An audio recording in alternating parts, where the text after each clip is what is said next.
Here lies my sadness. My dear sister Jacqueline, he keeps at school, and report speaks goldenly of her prophet. And yet, for my part, my brother Oliver keeps me rustically at home. And this is it, Ada, that speaks to my sadness. That the spirit of my father, which I do believe resides within myself, begins to mutiny against this forced servitude. Yonder comes my master, your brother. Go apart, Ada. Thou shalt hear how he will shake me up.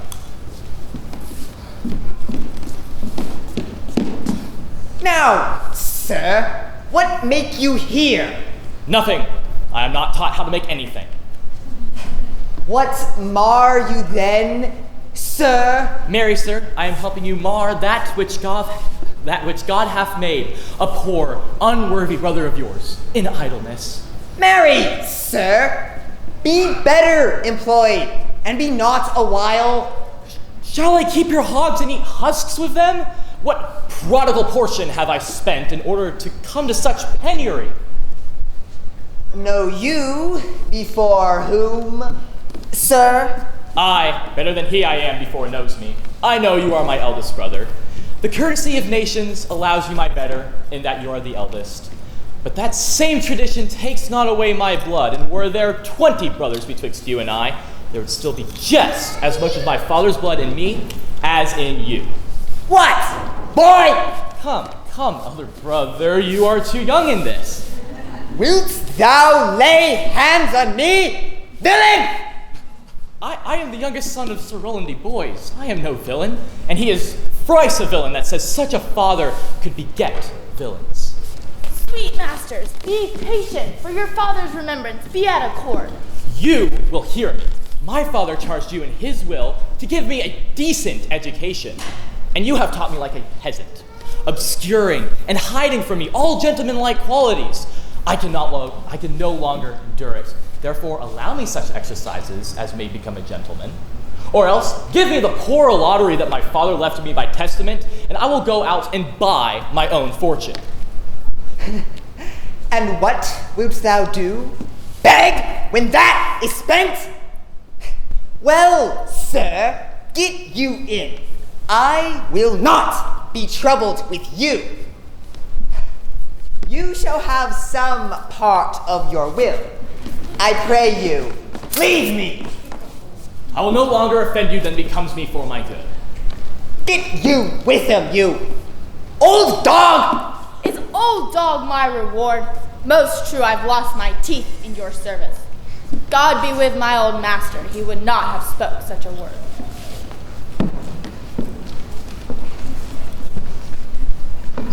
Is it even so? Begin you to grow on me? I will physic your rankness, and yet give no 1,000 crowns neither. Holla! Dennis! Called your worship? Was not Charles, the Duchess's wrestler, here to speak with me? So please you, he is here at the door and importunes access to you. Call him in. 'Twill be a good day, and tomorrow the wrestling is. Good morrow to your worship. Good, Monsieur Charles. What's the new news at the new court? There's no new news at the new court, but the old news.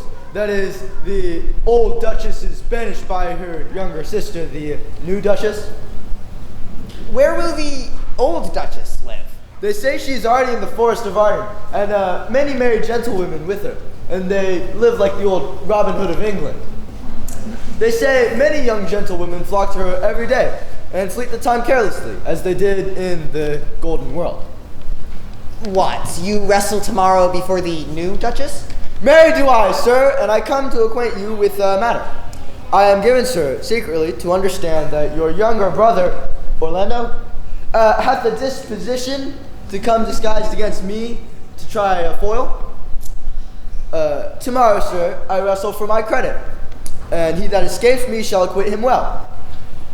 Your brother is but young and tender, and for your love, I would be loath to foil him, as I must, for your honor, if he come in. Charles, I thank thee for thy love to me. which thou shalt find I will most kindly requite.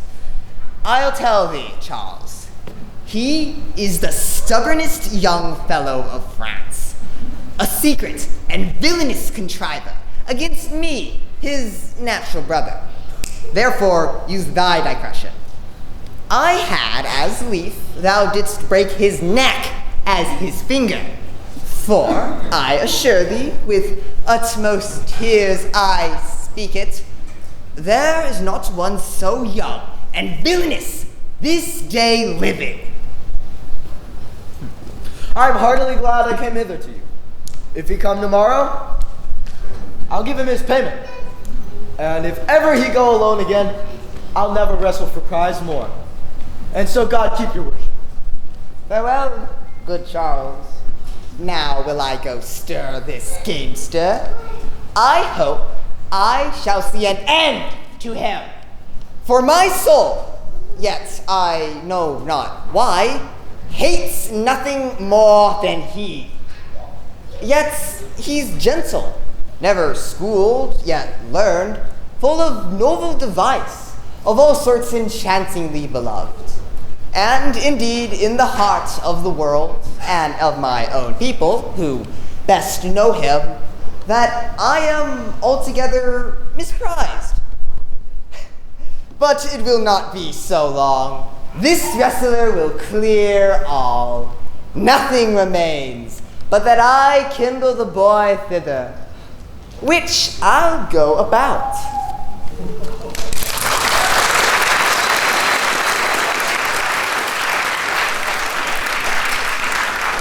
I pray thee, Rosalind, sweet, my cause be merry. Oh, dear Celia, unless you could teach me to forget a banished mother, you must not learn me how to remember any extraordinary pleasure.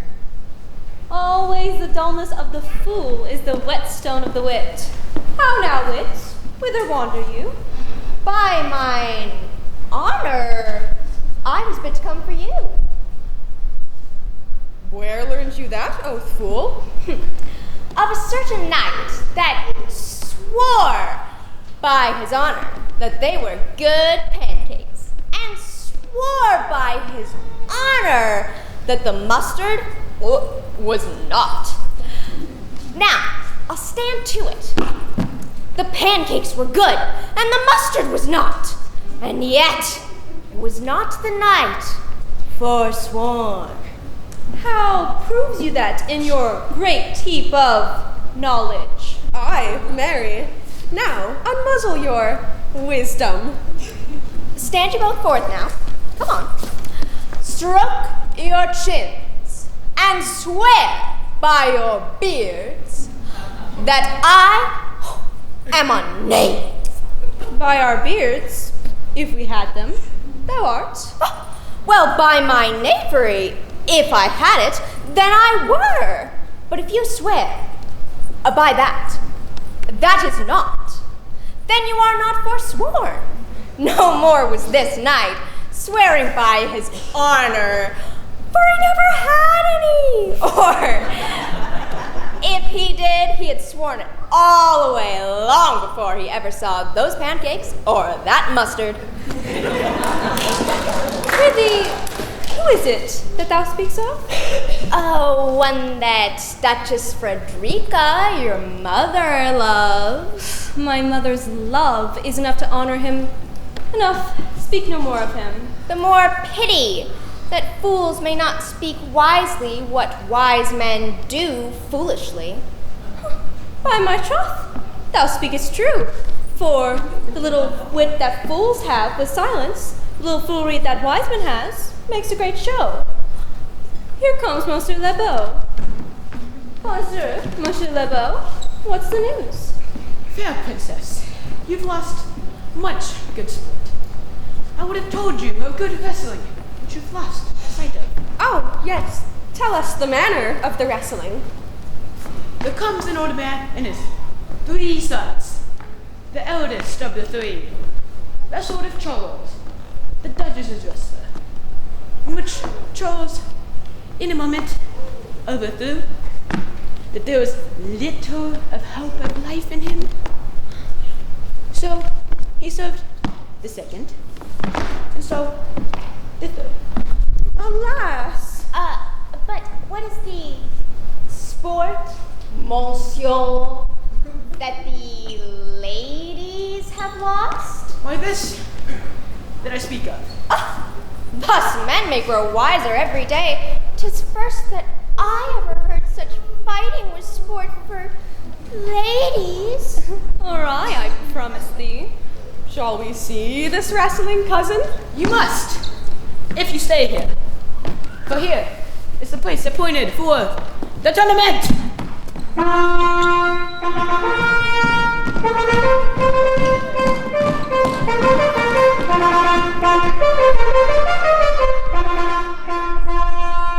How now, daughter and cousin? Have you crept hither to see the tournament?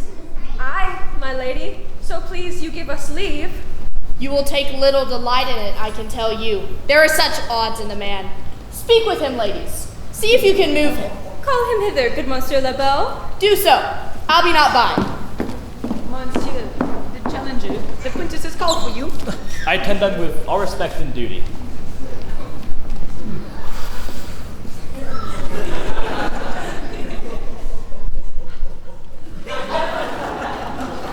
Young man, have you challenged Charles the wrestler? No, fair princess. I come but in, as others do, to try the general challenger with the strength of my youth. Young gentleman, your spirits are too bold for your years. You have seen cruel proof of this man's strength. We pray you, for your own sake, to embrace your own safety and give over this attempt. Do, young sir. I beseech you, punish me not with your hard thoughts, wherein I confess me much guilty to deny such a fair and excellent ladies anything. But may your fair wishes and gentle eyes go with me to my trial. The little strength I have, I would it were with you. Your heart's desires be with you. Come, where is the young gallant that is so desirous to lie with his Mother Earth? Ready, sir, but his will happen into more modest working. You shall try but only one round. No, I warrant your grace, you shall not entreat him to a second that have so mightily persuaded him from a first. You mean to mock me after? You should not have mocked me before, but come your ways. Now, Hercules be thy speed, young man.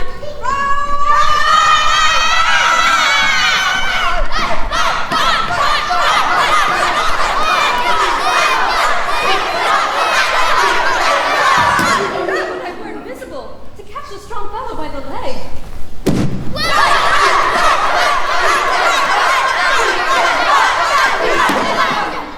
Oh, excellent, young man. If I had a thunderbolt in mine eye, I could tell who should down.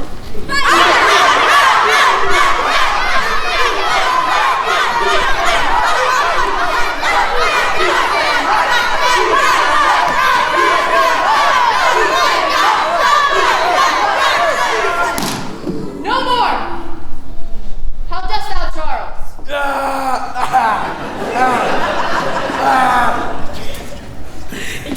He cannot speak, my lady.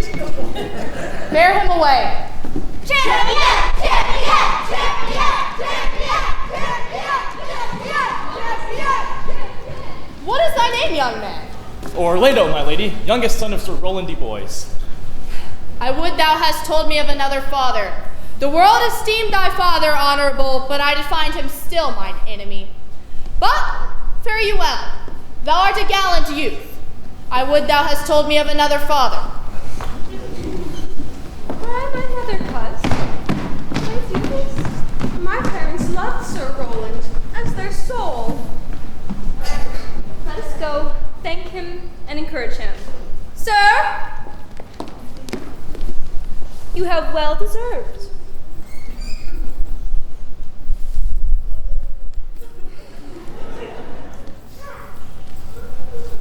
Gentlemen, wear this for me. One out of suits with fortune.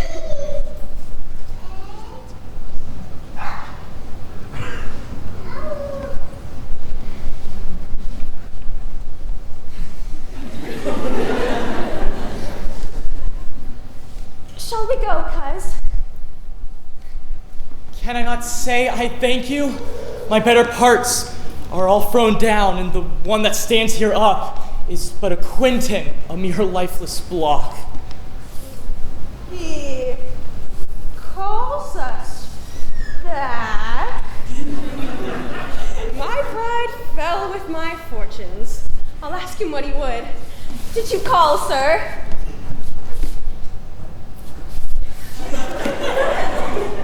Sir? You have wrestled well.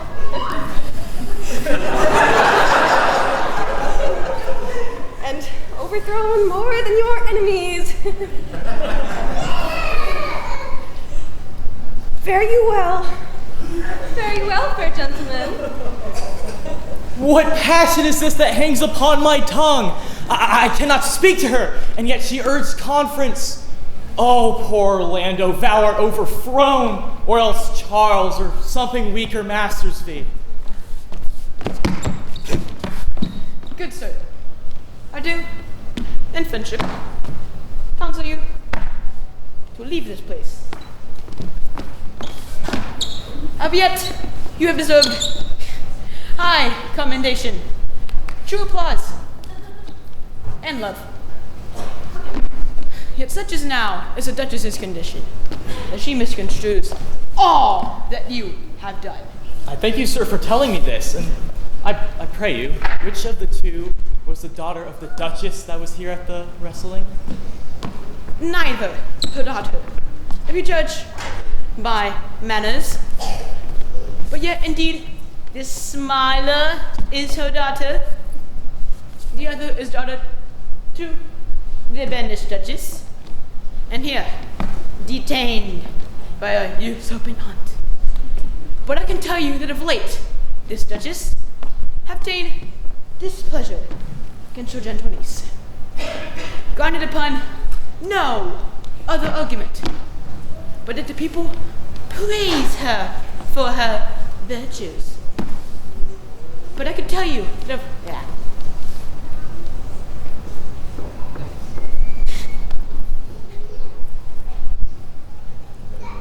better rule than this, I shall desire more love and knowledge of you. I rest much bound to you, farewell. Thus must I from the smoke unto the smother, from tyrant Duchess unto tyrant brother. But my heavenly Rosalind,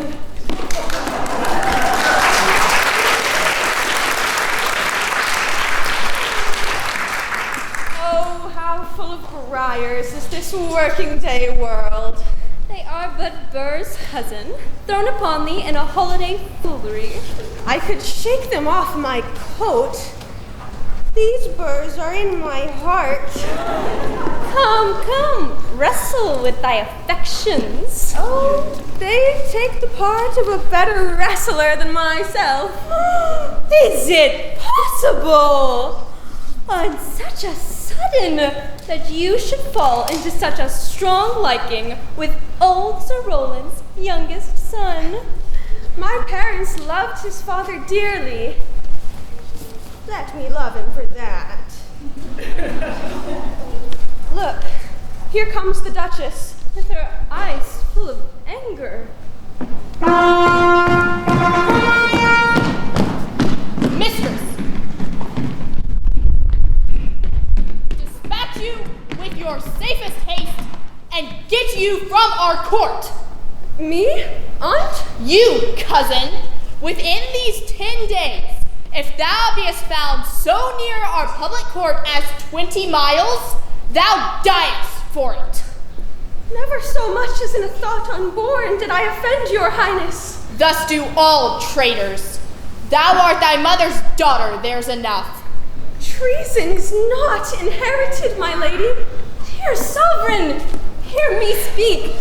I know her. If she be a traitor, why, so am I. She is too subtle for thee, and her smoothness, her very silence, and her patience speak to the people, and they pity her. Firm and irrevocable is my doom that I have passed upon her. She is banished. Pronounce that sentence then on me, my lady. I cannot live out of her company. You are a fool! You, niece, provide yourself. If you outstay the time, upon mine honor and in the greatness of my word, you die.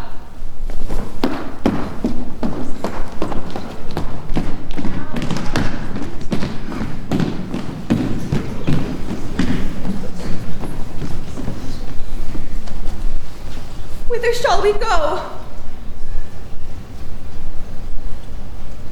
To seek your mother in the force of Arden. Alas, what danger will it be to us, maids as we are, to travel forth so far? Beauty provoketh thieves sooner than gold.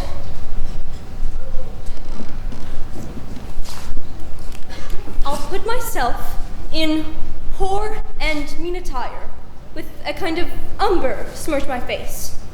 The like do you, and so shall we pass along and never stir assailants. Were it not better that I did suit me all points, like a man?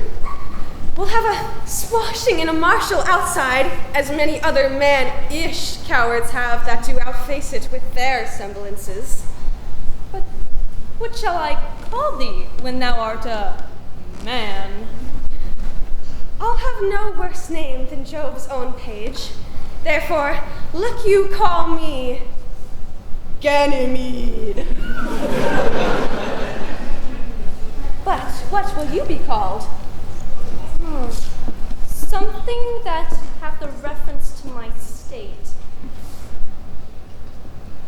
No longer Celia, but Aliana. But cousin, what if we essayed to steal the clownish fool from your mother's court? He'll go o'er the wide world with me. Come, let's away. Get our jewels and our wealth together, devise the fittest time and safest way to hide us from pursuit that will be made after my flight. Now we go in content to liberty and not to banishment.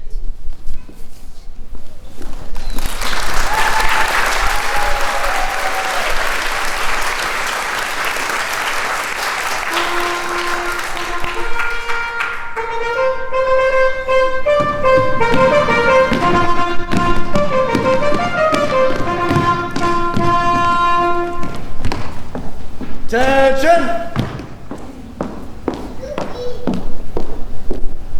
At ease.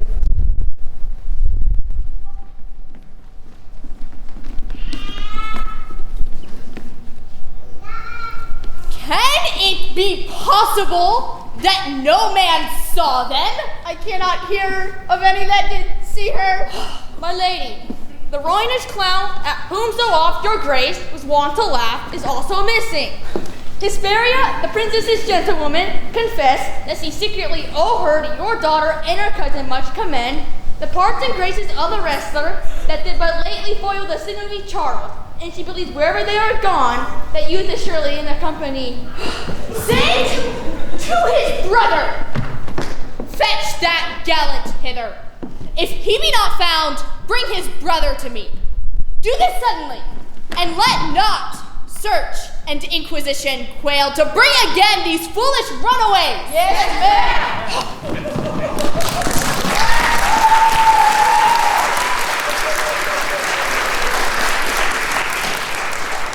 Who's there? What? My young master. Oh, my gentle master. Oh, my sweet master.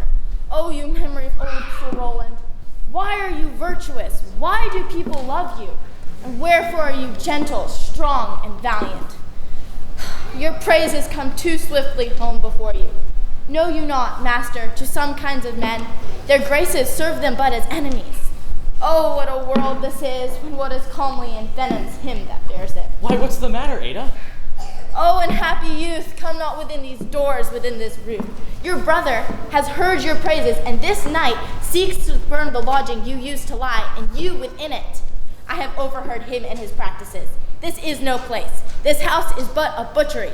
Abhor it, fear it, do not enter it. Whither wouldst thou have me go, Ada? No matter whither, so as you come not here. What? Wouldst thou have me go and beg for my food? Or with a boisterous and base sword enforce a thievish living on the common road? Nay, I'd rather subject me to the merit and the malice of a diverted blood and a bloody brother. But do not so. I have 500 crowns, the thrifty hire I saved unto your father. Take that, and he that doth the ravens feed, yea, providently caters for the sparrow. Be comfort to my age. Here is the gold. All this I give you. Let me be your servant. Though I look old, I am yet strong and lusty.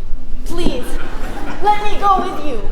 Oh, good old woman, how well in thee appears the constant service of the antique world.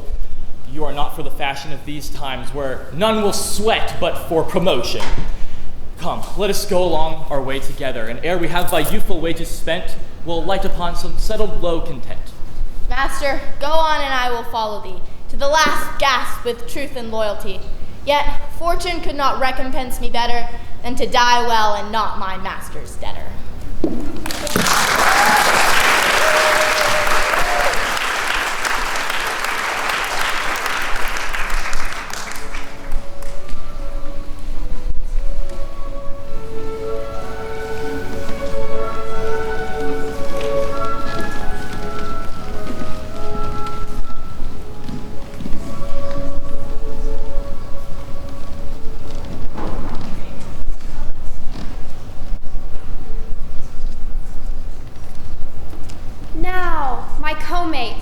Sisters in exile, hath not old custom made this life more sweet than that of painted pomp? Are not these woods more free from peril than the envious court? Sweet are the uses of adversity, which, like the toad, ugly and venomous, wears yet a precious jewel in his head.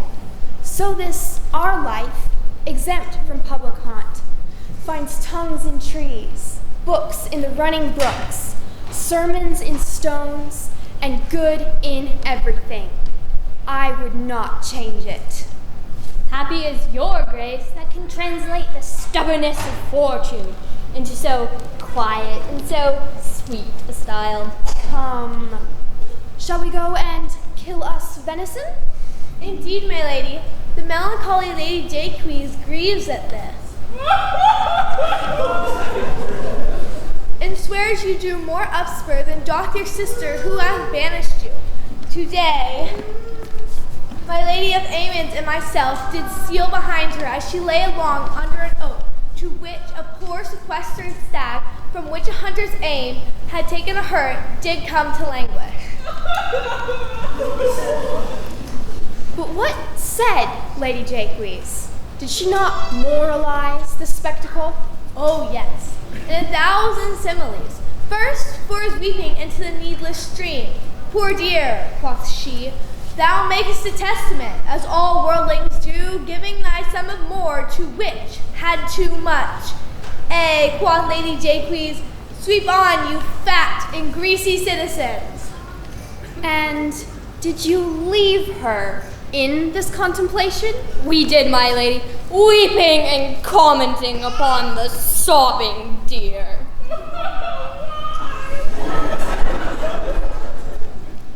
Show me the place.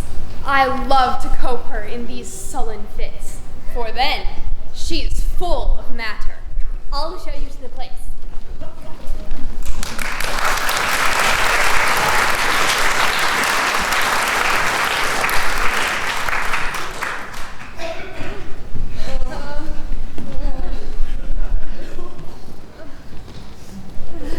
Oh, Jupiter, how weary are my spirits. I care not for my spirits if my legs were not weary. I could find it in my heart to disgrace my man's apparel and to cry like a woman.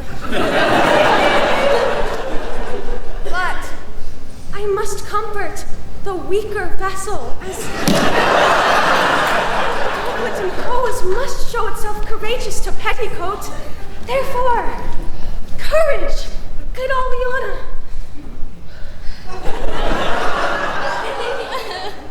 I pray you, bear with me. I cannot go no further. For my part, I would rather bear with you than bear you. Well, this is the forest of Arden.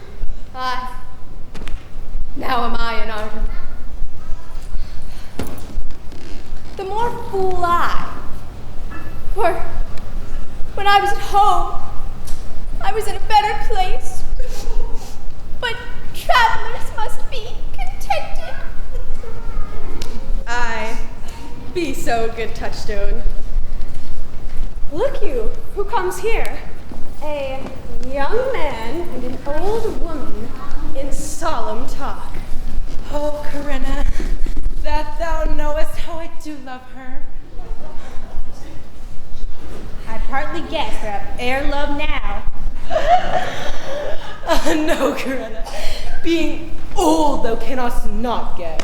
Though in thy youth thou wast as a true lover has ever sighed upon a midnight pillow.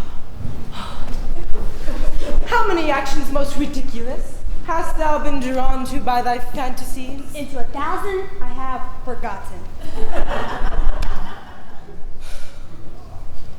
Oh, thou didst then ne'er love so heartily, if thou rememberest of the slightest folly that ever love make thee run into. As thou loved Phoebe, Phoebe, Phoebe,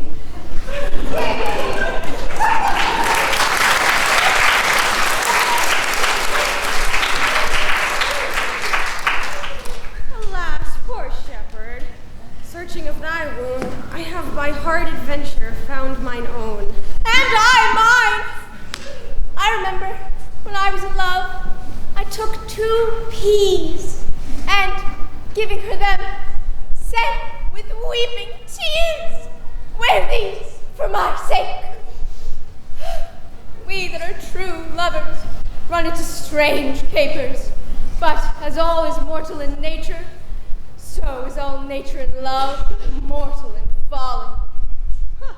Thou speakest wiser than thou art aware of. Nay, I shall never beware of mine own wit till I break my shins against it. Ow!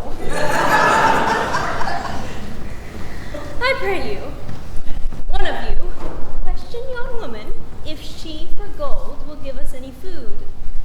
I faint almost to death. Holla, you clown!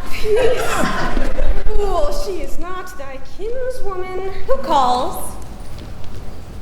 I prithee, shepherdess, bring us. Your man. I prithee, shepherdess, There's bring us where we may rest ourselves and feed.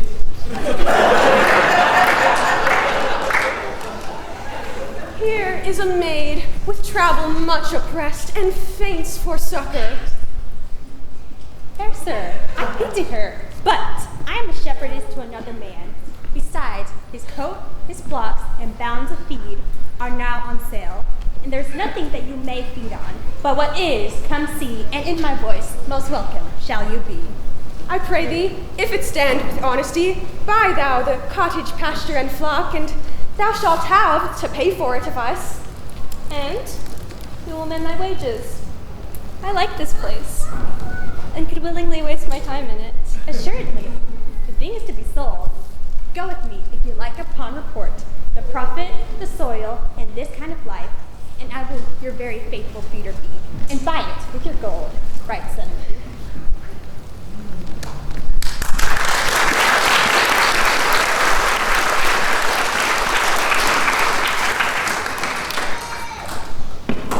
Dear master, I can go no further. Oh, I die for food. Here, lie down and measure out my grave. Farewell, kind master. Why, how now, Ada? No greater heart in thee. For my sake, be comfortable and live a little while longer. I will be with thee here presently, and if I come back with not something to eat, then you have my permission to die. But if you die before I come back, then you are a mocker of my labor. Come, I will bear thee to some shelter, and if there be any living thing in this forest, we shall eat and feast. Come, cheerly, good Ada.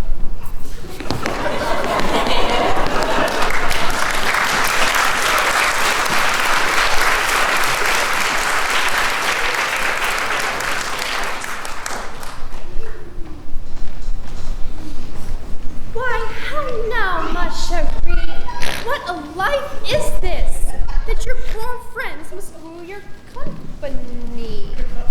What? You look merrily. A fool! I met a fool in the forest. A motley fool. He drew a dime from his poke, and looking upon it with a lackluster eye, says very wisely, "It is 10 o'clock.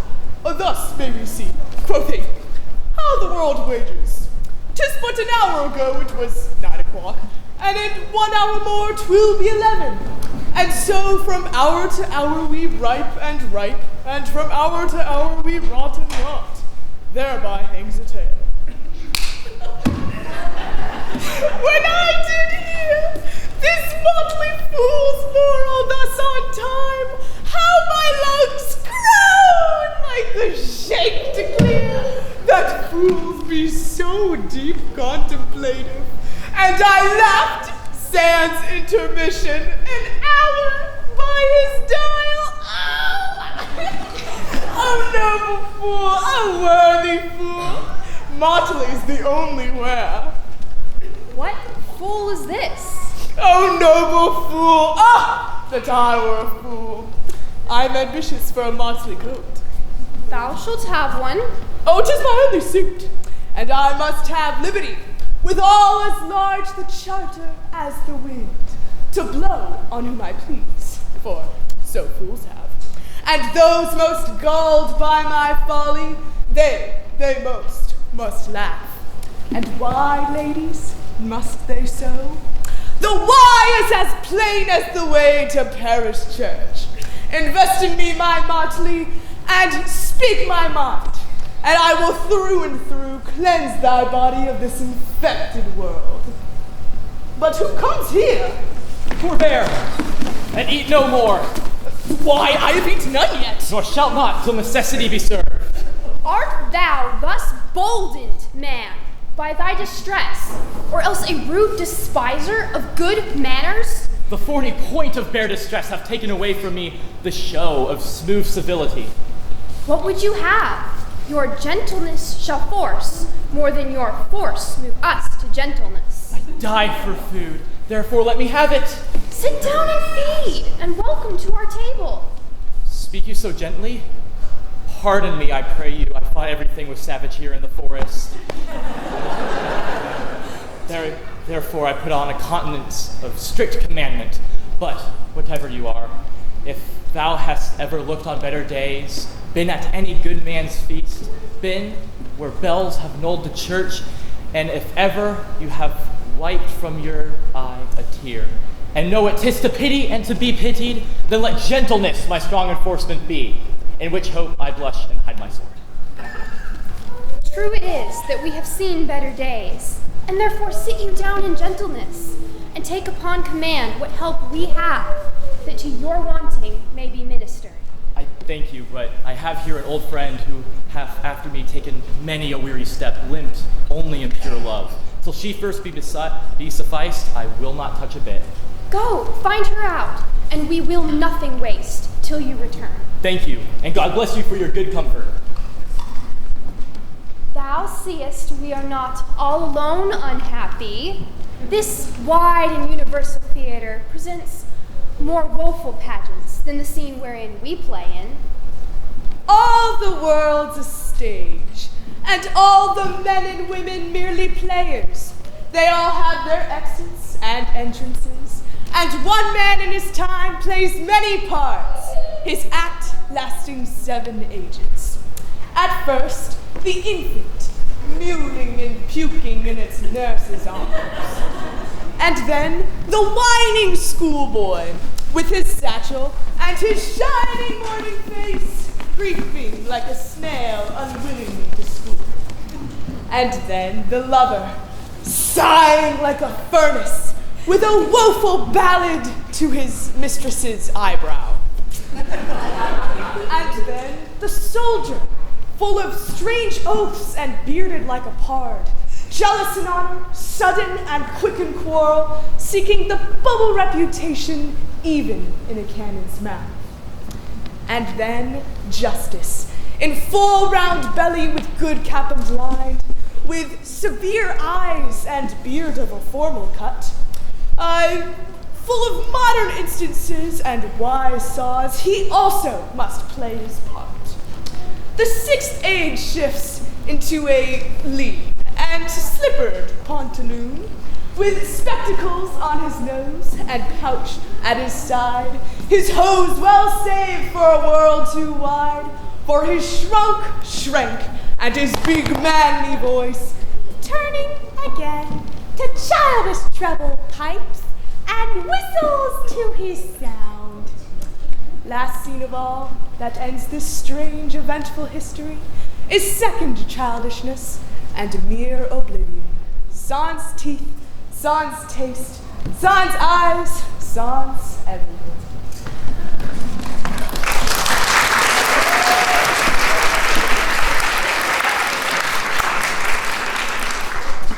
Welcome. Set down your venerable burden and let her feed. I thank you most for her. So had you need. I scarce can speak to thank you for myself. Welcome, Fall 2. I will not trouble you as yet to question you about your fortunes. Give us some music and, good cousin, sing. Blow, blow, thou winter wind, thou art not so unkind as man's ingratitude. Thy tooth is not so keen, because thou art not seen, although thy breath be rude. Hey ho, sing hey ho, unto the green holly. Most friendship is fading, most loving mere folly. Then hey ho, the holly, this life is most jolly.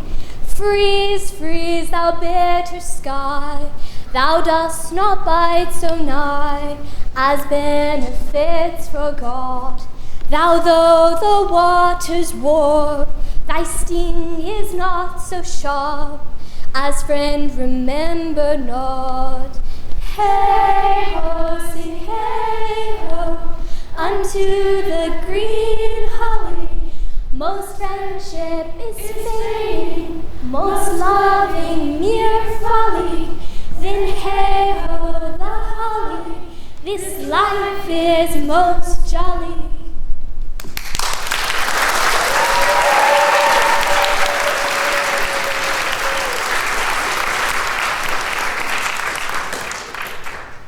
If that you were the good Sir Roland's son, as you have whispered faithfully you are, and as mine eye doth his effigies witness, most truly limbed living in your face, be truly welcome hither. I am the banished Duchess. My husband and I loved your father. Good old woman, thou art right welcome as thy master is. Support her by the arm. Give me your hand, and let me all your fortunes understand.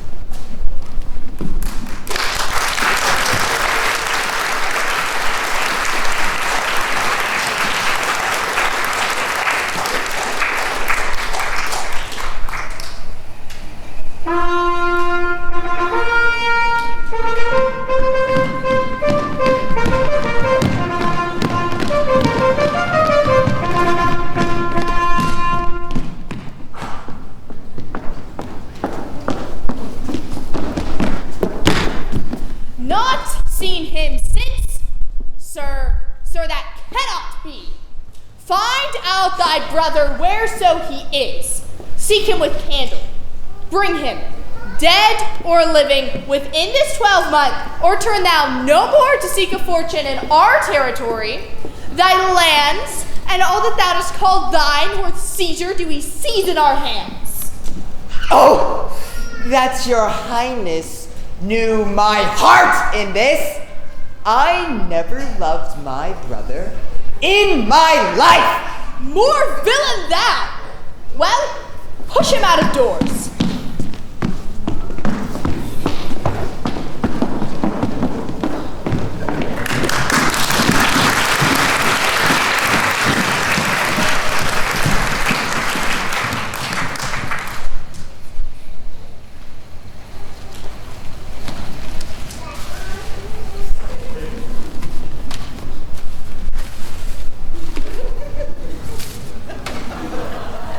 Hang there, my verse, in witness of my love.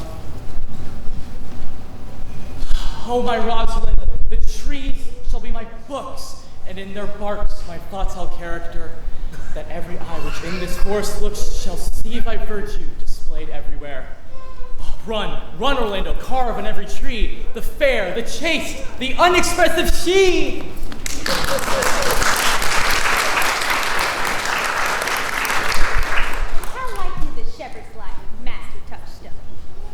Truly, shepherdess, in respect that it is in the fields, it pleaseth me well. But in respect that it is not in the court, it is tedious. As it is a spare life, look you, it fits my humor well. But as there is no more plenty in it, it goes much against my stomach. Hast any philosophy in thee, shepherdess? No more, but that I know, the more one sickens, the worse at ease he is. And that he who wants money, means, and content is without 3 good friends. And that the property of rain is too wet, and fire to burn. And that a great cause of the night is lack of sun. Such a one is a natural philosopher. Wast ever at court, shepherdess? No, truly. Then thou art cursed! Nay, I hope.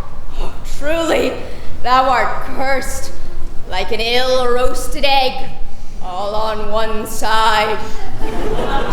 For not being at court, your reason? Well, if thou never wast at court, then thou never sawest good manners. If thou never sawest good manners, then thy manners must be wicked. And wickedness is sin, and sin is a curse. Thou art an upon estate, shepherdess. Sir, I am a true laborer. I earn that I eat, get that I wear, owe no man hate, envy no man's happiness.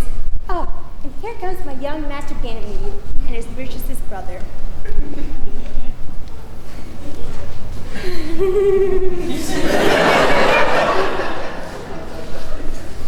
From east to western end, no jewel is like Rosalind. Her worth being mounted on the wind through all the world bears Rosalind.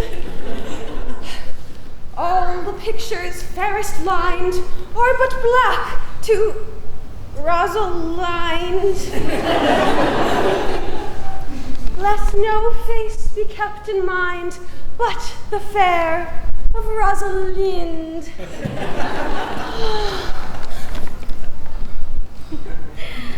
I'll rhyme you so 8 years together, dinners and suppers and sleeping hours accepted. Out, fool. For a taste. Sweetest nut hath sourest rind, such a nut is Rosalind.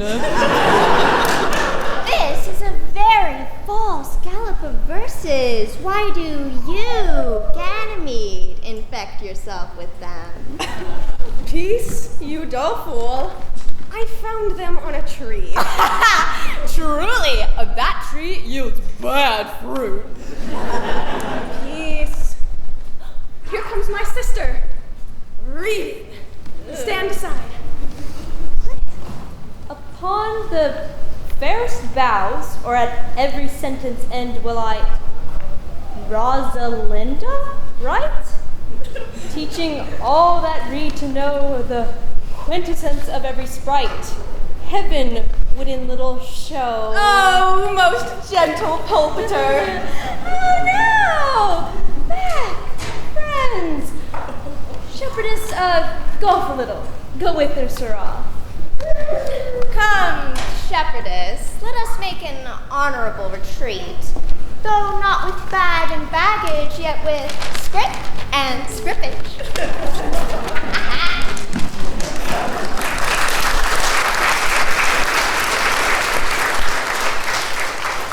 Didst thou hear these verses? Oh, yes, I heard them all, and more too, for some of them had in them more feet than the verses could bear. That's no matter. The feet might bear the verses. Aye, but the feet were lame and could not bear themselves without the verse, and therefore stood lamely in the verse. But didst thou hear without wondering how thy name should be hanged and carved upon these boughs? I was 7 of 9 days out of wonder before you came, for look here what I found on a palm tree. I was never so berhymed since Pythagoras' time. True you who hath done this? Is it a man? And a chain that you once wore about his neck? Change you color? I prithee, who? Is it possible? Nay, I prithee with most petitionary vehemence, tell me who it is. Oh, wonderful, wonderful, and most wonderful, wonderful, and yet again wonderful. And after all that, out of all whooping, I prithee take the cork out of thy mouth, that I may drink thy tidings. it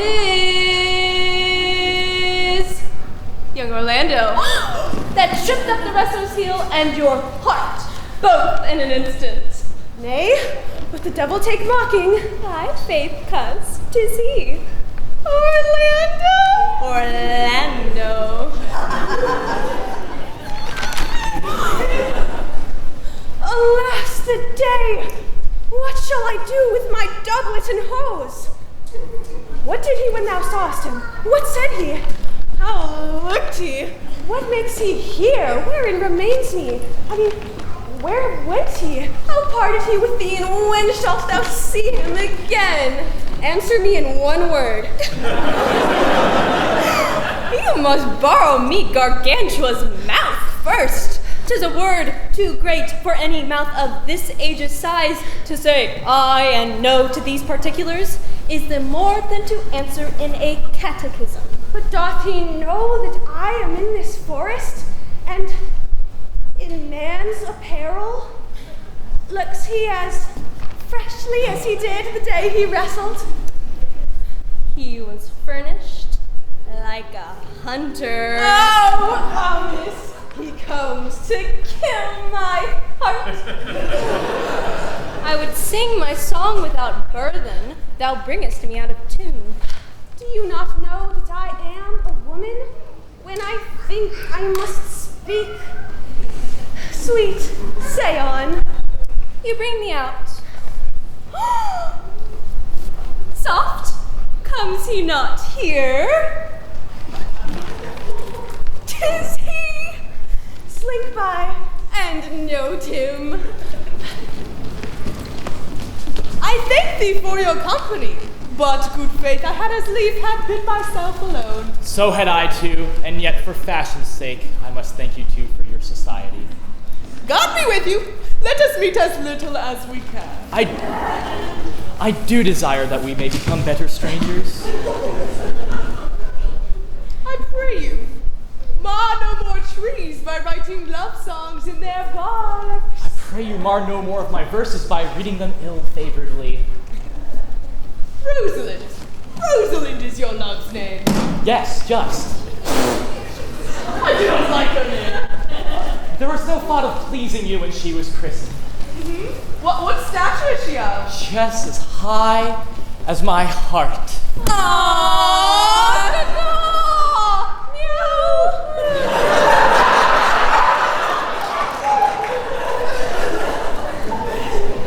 You have a nimble wit. Will you sit down with me? And we two will rail against our mistress the world and all our misery. I will chide no briefer in the world but my own, against whom I know most faults. Your worst fault is to be in love. 'Tis a fault I would not trade for your finest virtue. I am weary of thee. Why, my troth, I was looking for a fool when I found you. Oh, she is drowned in the pool. Here, come, look you in, and there you might find her.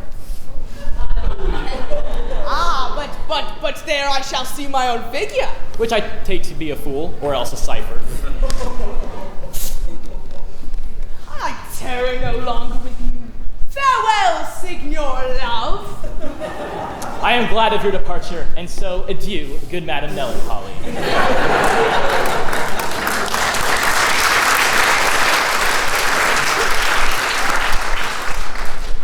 I will speak to him like a saucy lackey.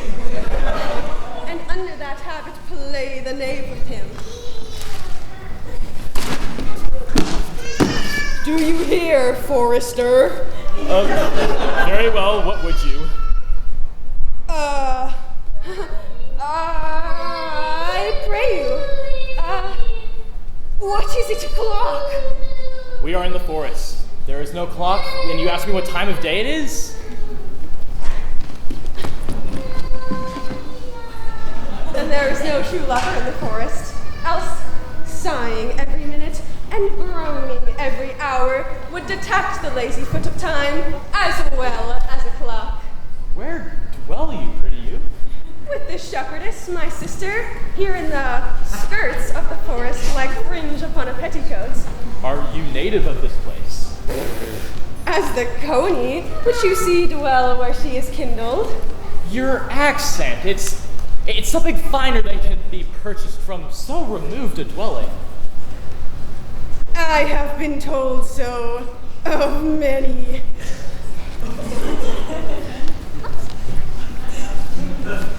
But, indeed, an old religious uncle of mine taught me to speak, who was, in his youth, an inland man, one who knew courtship too well, for there he fell in love.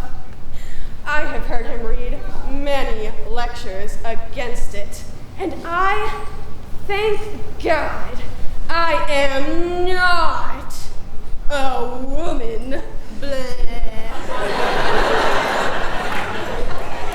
To be touched with so many giddy offenses as he hath generally taxed our whole sex, their whole sex withal. Can you recount any of the principal evils that he laid charge of the woman? There were none principal, they were all like one another, as halfpence are, every one fault seeming monstrous, till his fellow fault came to match it. I prithee, recount some of them. No. I will not cast away my physic, but on those that are sick. There is a man haunts the forest and abuses our young plants by carving Rosalind on their barks. If I could meet that fancy monger, I would give him some good counsel. For he seems to have the quotidian of love come upon him. I am he that is so love shaken. Tell me your remedy. What? In good sooth, are you he that hangs the verses on the trees wherein Rosalind is so admired? I swear to thee, youth, by the fair hand of Rosalind. I am he, that unfortunate he. Love is merely a madness, but I profess curing it with counsel. Did you ever cure any so? Yes. One. And in this manner, He was to imagine me his love, and I set him every day to come and woo me, at which time would I be so changeable, longing and liking, proud, inconstant, full of tears, full of smiles, that I drave my suitor from his mad humor of love to a living humor of madness, which was to forswear the full stream of the world and to live in a nook, merely monastic. And thus I cured him. I would not be cured, youth. I would cure you if you would but call me Rosalind and come every day to my cote and woo me. Now, by the faith of my love, I will get you. Nay, you must call me Rosalind. Come, sister, will you go?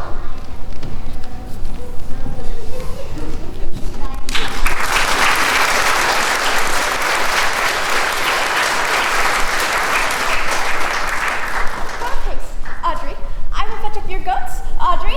And how now, Audrey? Am I the man yet? Doth my simple feature content you? Your features? Lord warn us. What features?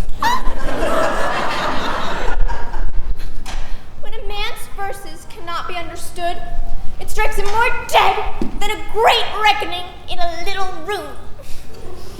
I would the gods had made thee poetical. I do not know what poetical means. Is it honest in deed and word? Is it a true thing? No. Truly, for the truest poetry is the most famous.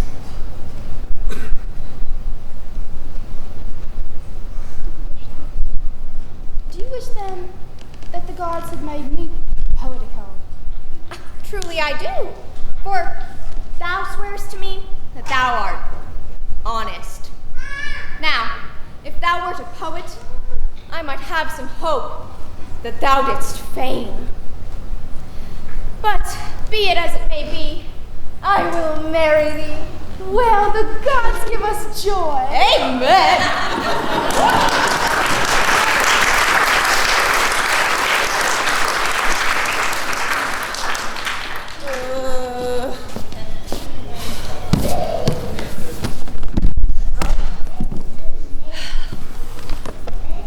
Never talk to me. I will weep. Do, I prithee. But yet, have the grace to consider that tears do not become a man.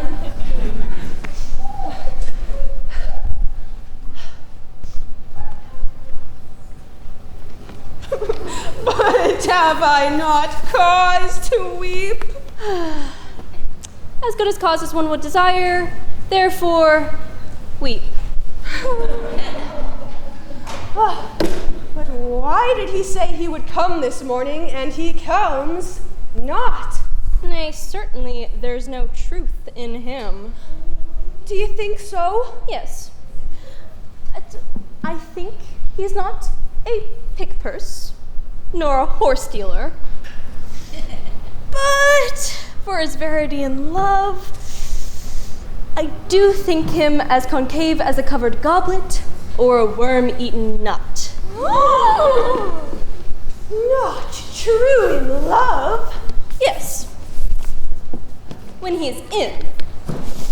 But I do think he is not in.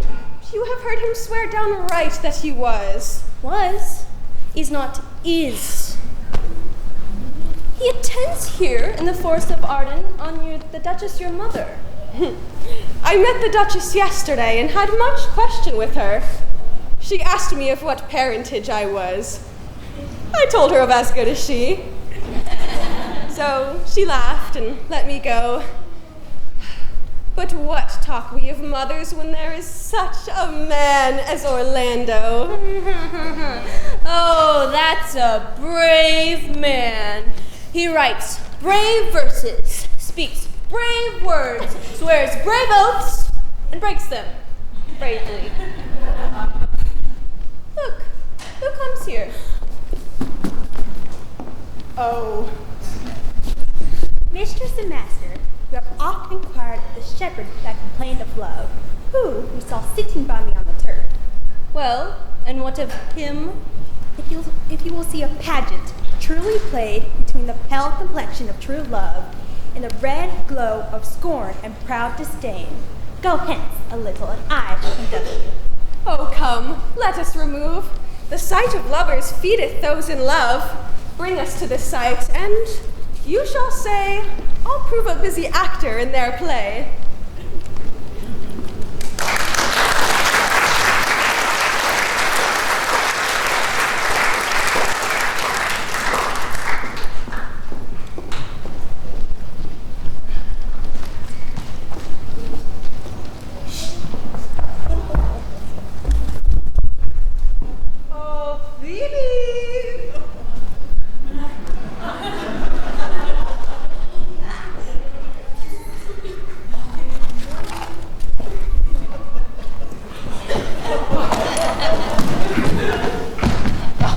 Oh, do not scorn me, Phoebe.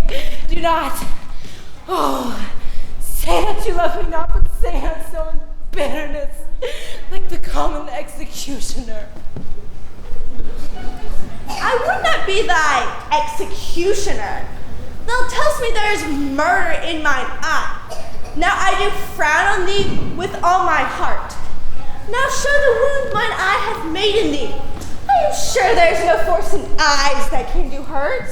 Oh, dear Phoebe, if ever as ever may be near, you me in some fresh cheek the power of fancy, then must you know the wound's invisible, the love's keen arrow makes.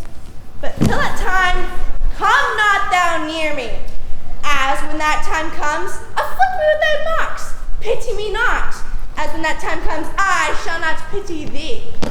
And why, I pray you? What, though you have no beauty? But, mistress, know yourself, down on your knees, and thank heaven, fasting, for a good man's love. For I must tell you, friendly, in your ear, sell when you can. You are not for all markets.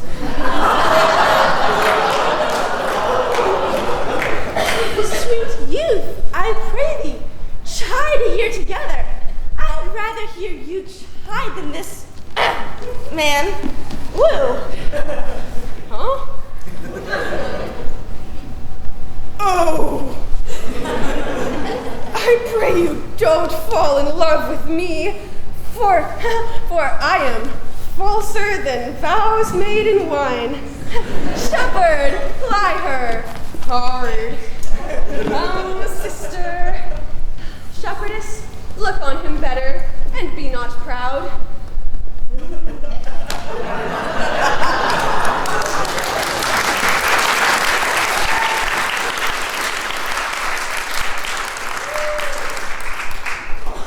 Dead shepherd, now I find thy saw of might. Whoe'er loved, loved not at first sight. Oh, sweet Phoebe, pity me. Why, I am sorry for thee, gentle Silvius. Thou hast my love. Is not that neighborly?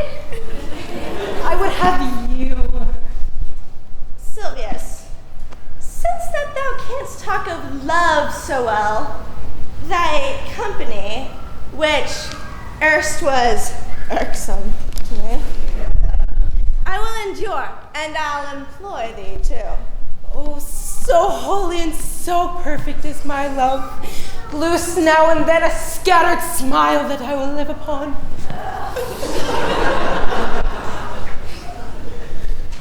Knowst thou the youth that spoke to me erewhile?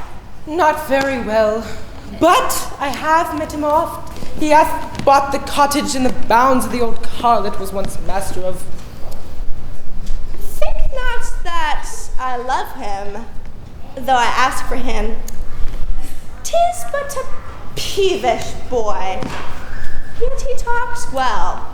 There be some women, Silvius, had they marked him in parcels, as I did, would have gone near to fall in love with him.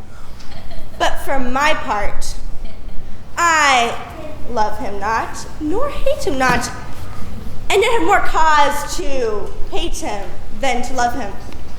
For what had he to do to chide at me? I'll write him a very taunting letter, and thou shalt bear it.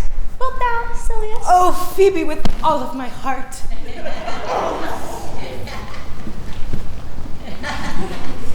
I'll write it straight. The matter's in my head and in my heart. Go with me, Silius.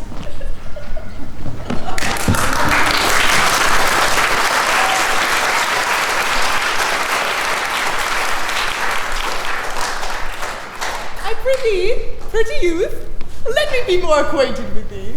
They say you are a melancholy lady. Why, 'tis good to be sad and say nothing. Why then, 'tis good to be a post.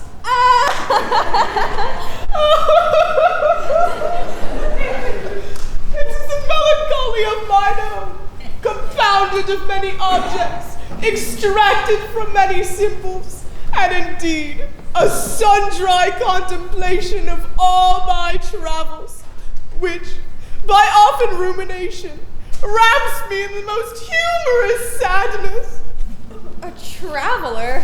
Why, my faith, you have great reason to be sad, for I fear you have sold your own land to see other men's. Then to have seen much and to have little is to have rich eyes and poor hands. Yes, I have gained my experience. And your experience makes you sad. I had rather have a fool to make me merry than experience to make me sad. And to travel for it too. Good day! And oh my gosh! And happiness, dear Rosalind. Nay then, God be with you, and you talk in a blank verse. Farewell, Madam Traveler. Look you lisp and wear strange suits, disable all the benefits of your own country, and be out of love with your nativity. Why, how now, Orlando? Where have you been all this while? My Rosalind, I do come within an hour of my promise. Oh, nay. And you be so tardy, come no more in my sight. I had as lief be wooed of a snail. Of a snail? Aye, of a snail.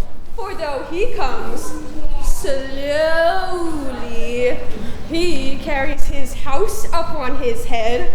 A better jointure, I think, than you make a woman. What would you say to me now when I were your very, very Rosalind? I would kiss before I spoke. Nay, you were better speak first. And when you were gravelled for lack of matter, you might take occasion to kiss. Very good orators, when they are out, they will spit. And for lovers lacking, God warn us, matter, the cleanliest shift is to kiss. Am not I your Rosalind? I take some joy in saying that you are because, well, I'd be talking of her. Well, in her person, I say...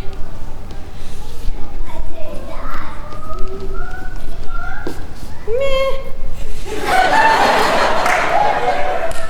I will not have you. Then in my own self I die. No. They die by attorney. The poor world is almost 6,000 years old, and in all this time, there was not any man died in his own person, fidelicit in a love cause. Men have died from time to time, and worms have eaten them, but not for love. I would not have my Rosalind of this mind for I swear her frown would kill me. Now, tell me, how long would you have her after you have possessed her? Forever and a day. Say a day without the ever. No, Orlando. Men are April when they woo, and December when they wed. Maids are May when they are maids, but the sky changes when they are wives. Will my Rosalind do so? By my life, she will do as I do. Oh, she is wise. Now, I must lack thee these 2 hours. Alas, dear love, I cannot lack thee 2 hours. I must attend the banished Duchess at the dinner. By 2 o'clock, I will be with thee again, this time. Go your ways, go your ways. I knew what you would prove. My friends told me as much, and I thought no less. 'Twas that flattering tongue of yours that won me. 'Tis but one more cast away, and so, come, death. 2 o'clock is your hour? Aye, fair Rosalind. By my troth, if you break 1 jot of your promise, or are 1 minute behind your hour, I shall think you the most pathetical break promise. Therefore, beware my censure and keep your promise. With no less religion than if thou wert indeed my Rosalind, and so do. Well, time is the old justice that examines all such offenders, so let time try. Adieu.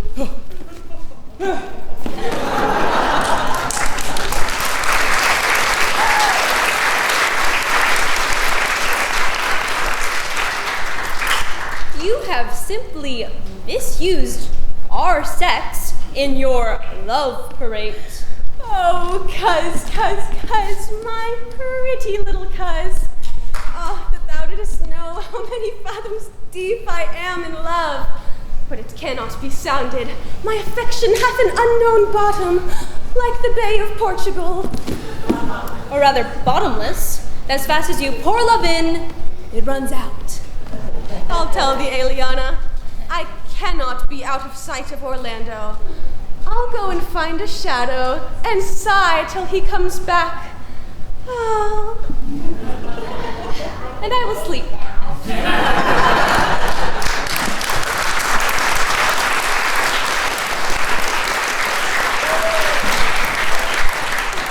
We shall find time, Audrey. Patience. Gentle, Audrey. But, Audrey, there's a youth here in the forest. Lays claim to you. I know who it is. He hath no interest in me in the world. Here comes the man you mean. Oh. Good even, Audrey. God, you good even, William. And good even to you, sir. Good even, gentle friend. Is thy name William? William, sir. Art rich? Faith, sir. So. So is good. Very good. Very excellent. Good, and yet it is not. It is but so. Art wise. Aye, sir, I have a pretty wit. Well, thou sayest well. I do now remember a saying. The fool doth think he is wise, but the wise man knows himself to be a fool. You do love this maid? I do, sir. Give me thy hand.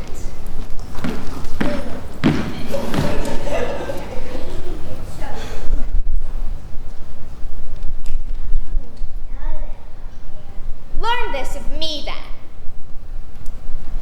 To have is to have. Now all your writers do consent that Ipsy is he, correct? Well, you are not Ipsy, for I am he. Which he, sir? He, sir.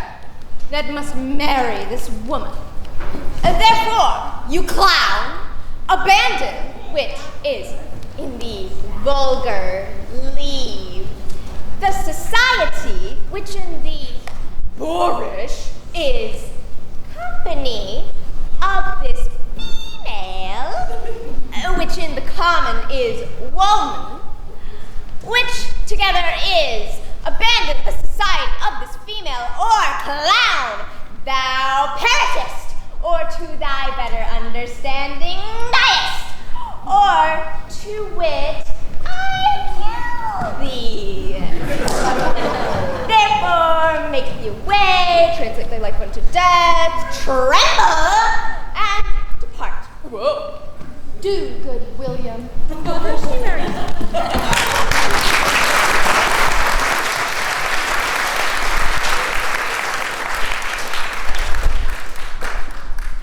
How say you now? Is it not past 2 o'clock? And here much Orlando. I warrant you, with pure love and a troubled brain, he hath taken his bow and arrows and gone forth to sleep. Look, who comes here? My gentle Phoebe did bid me give you this.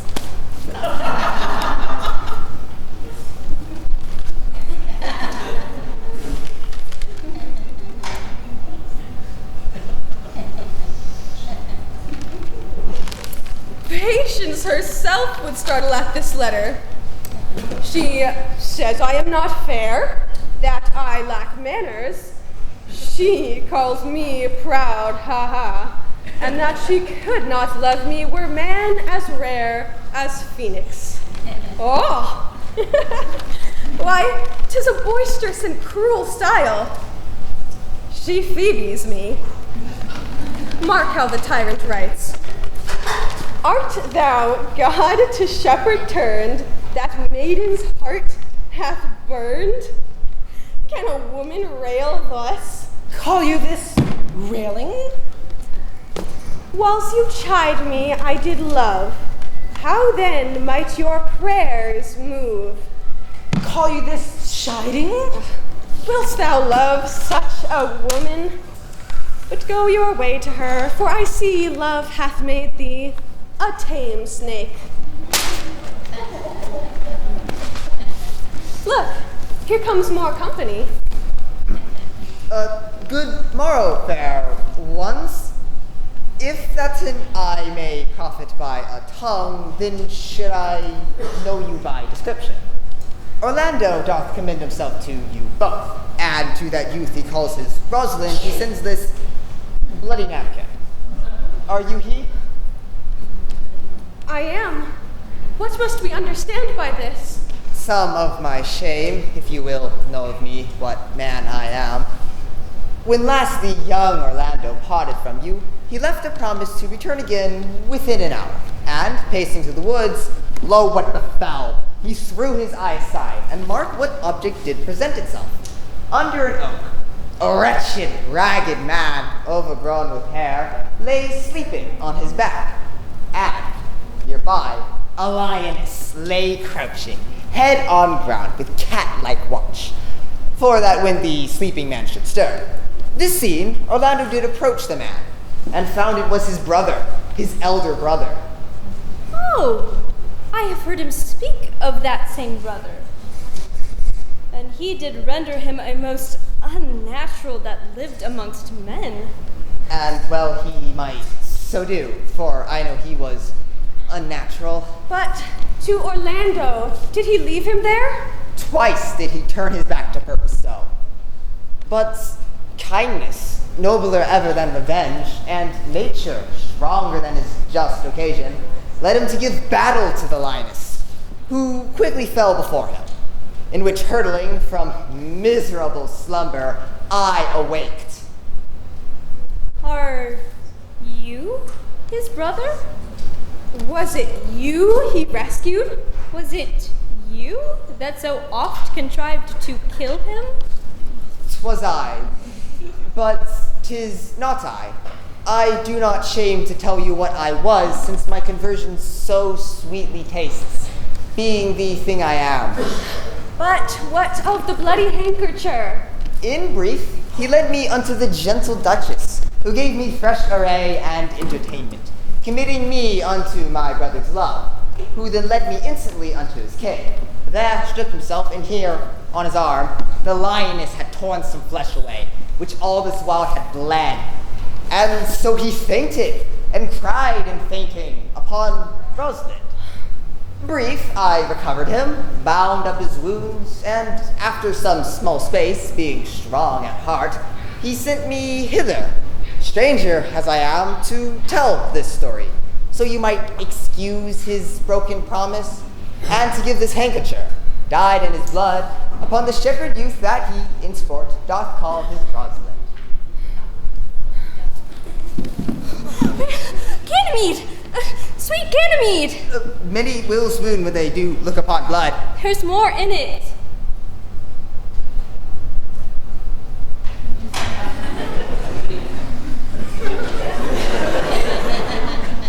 Cousin! Ganymede! Look, he recovers.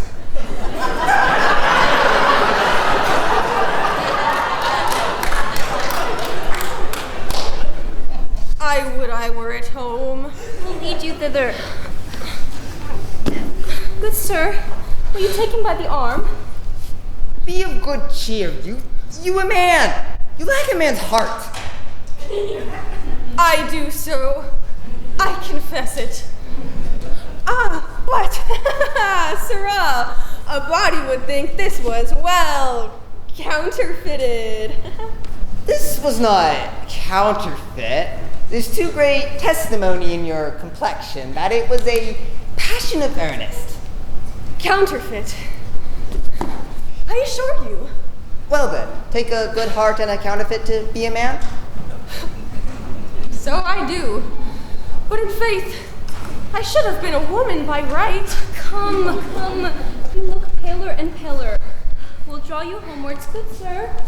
Will you go with us? That will I, for I must there answer back how you will excuse my brother, Rosalind. I'll devise thee something, but I pray you, commend my counterfeiting to him.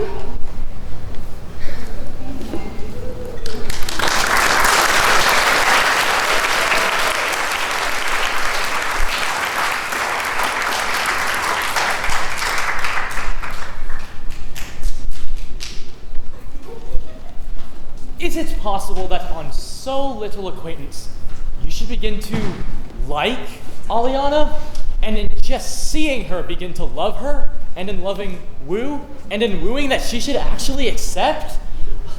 And will you persevere to enjoy her? Neither call the giddiness of it into question, the poverty of her, the short acquaintance, my sudden wooing, her sudden consenting. But say with me, I love Aliana. Say with her that she loves me. Consent with both. It shall be to your good, for my father's estate and all the revenue that was old Sir Rowland's will I estate unto you, and here live and die a shepherd. You have my consent, dear brother. Let the wedding be tomorrow. Thither will I invite the Duchess and all her contented followers. Go you, prepare Aliana, for look you, here comes my Rosalind. God save you, brother. And you, fair sister.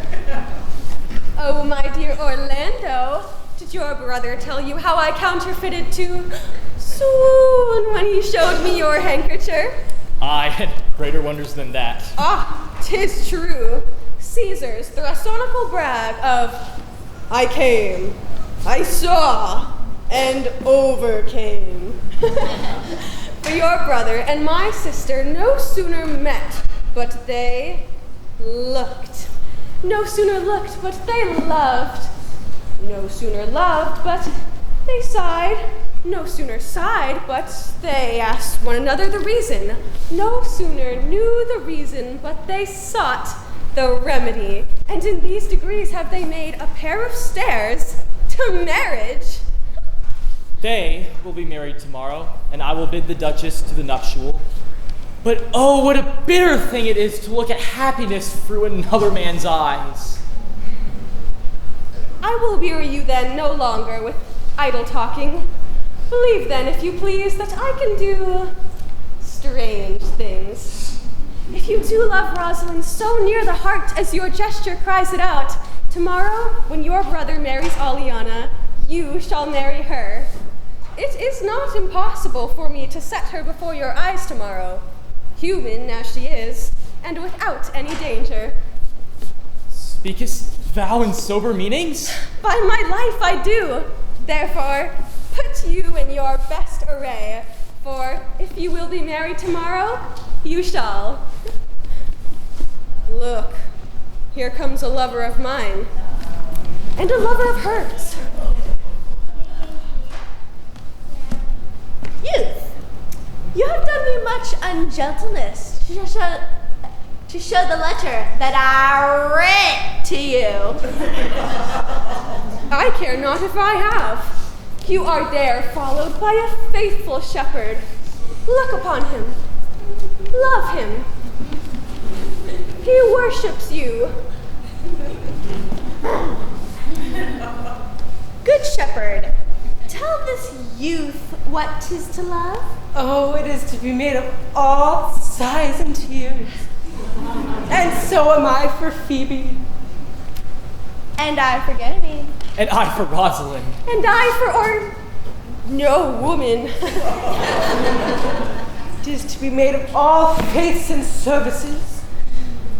And so am I for Phoebe.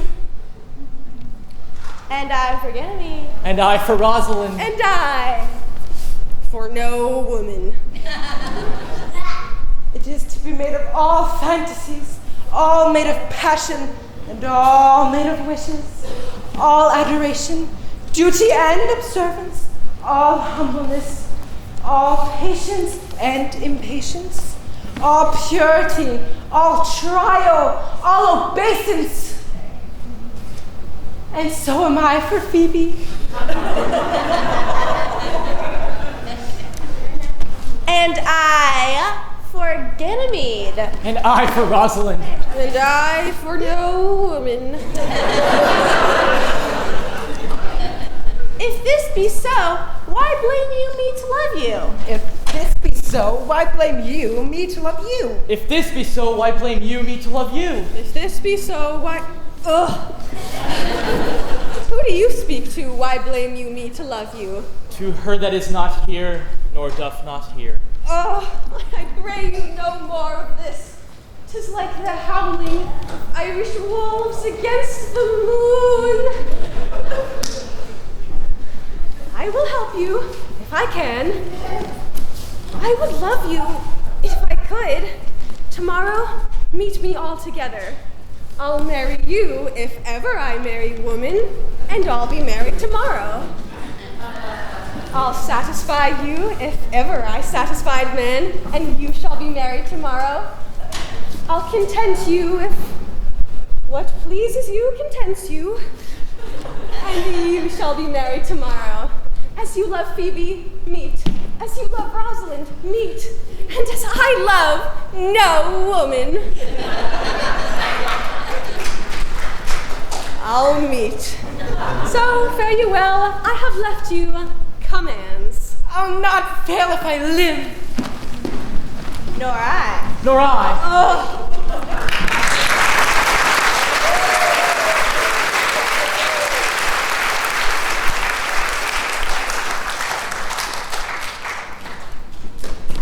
Dost thou believe, Orlando, that the boy can do all this that he hath promised? I sometimes do believe and sometimes do not, as those who fear they hope and know they fear.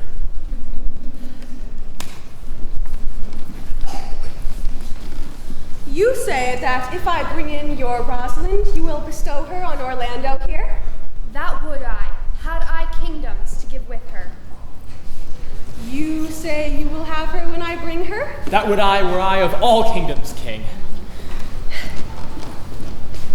You say you'll marry me if I be willing? that will I, should I die the hour after. But if you do refuse to marry me, you'll give yourself to this most faithful shepherd. So is the bargain? You say you'll marry Phoebe if she will. Oh, to have her and death both be one thing. I have promised to make all this matter even. Hence, I go. I do remember in this shepherd boy some lively touches of my daughter's favor. My lady, the first time that I met him, I thought he was brother to your daughter. But this boy is forest-born and hath been taught in the rudiments of many a desperate study by his uncle, whom he claims to be a great magician, obscured and encircled in this forest. There is sure another flood toward, and all these couples are coming to the ark. Here comes a pair of very strange beasts, which in all tongues are called fools. Salutations and greetings to you all. Good, my lady, bid him welcome. This is the motley-minded gentleman that I had so often met in the forest. He hath been a courtier, he swears. Why, if any man doubt that, let him put me to my purgation. I have trod a measure. I have flattered a lady. I have undone 3 tailors. I have been politic with my friend and smooth with mine enemy. I have had 4 quarrels and like to have fought one of them. And how was that taken up? Upon a lie 7 times removed. Could you nominate in order the degrees of a lie?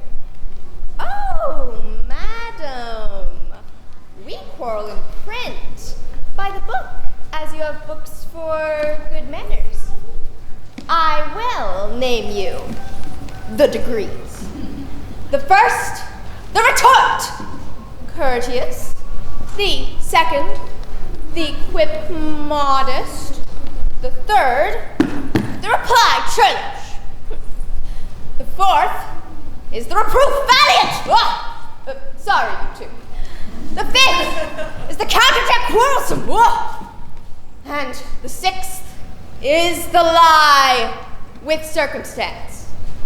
The 7th, the lie direct.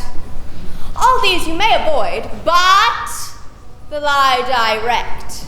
And you may avoid that too with an if.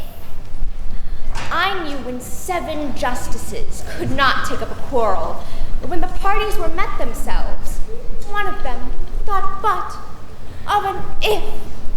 As if you said so, then I said so. And they all shook hands and swore brothers. Your if is the only peacemaker. Much virtue in an if.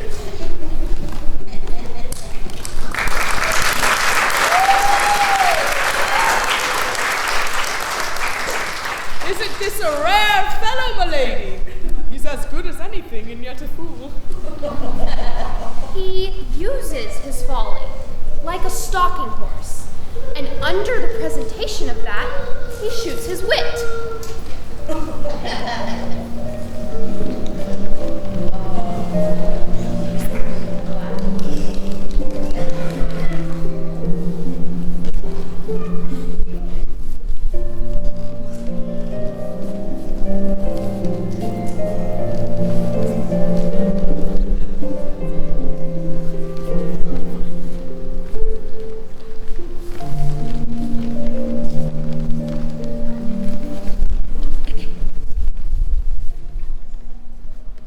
Then is there mirth in heaven?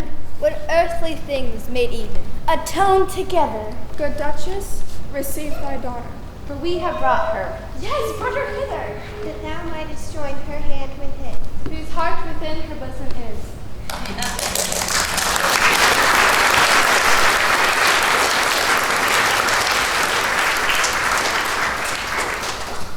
To you I give myself. for I am yours. To you I give myself, for I am yours. If there be truth in sight, you are my daughter. If there be truth in sight, you are my Rosalind. If sight and shape be true, why then my love adieu.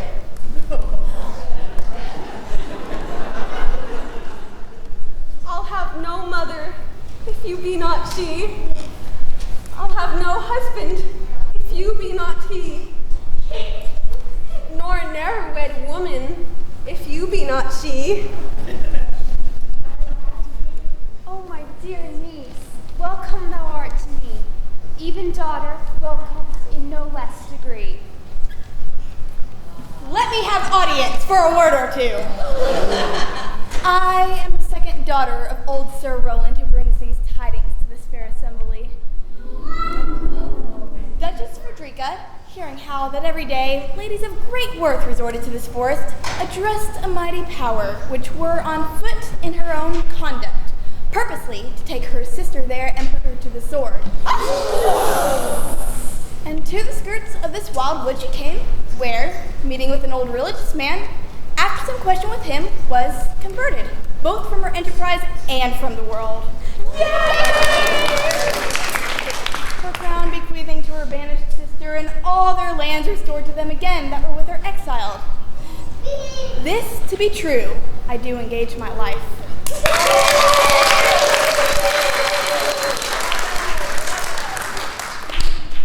Welcome, young lady. Thou offerest fairly to thy brother's wedding. First, in this forest let us do those ends that here were well begun and well begot. And after, every of this happy number that hath endured shrewd days and nights with us shall share in the good of our returned fortune. Play music, and you, brides and bridegrooms all, with measure heaped in joy, to the measures fall.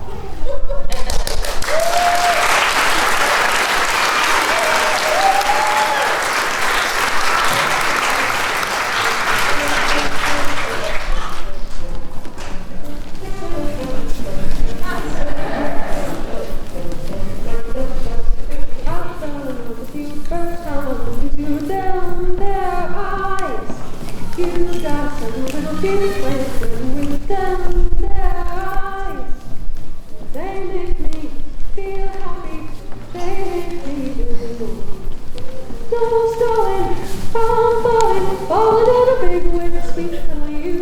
My heart is so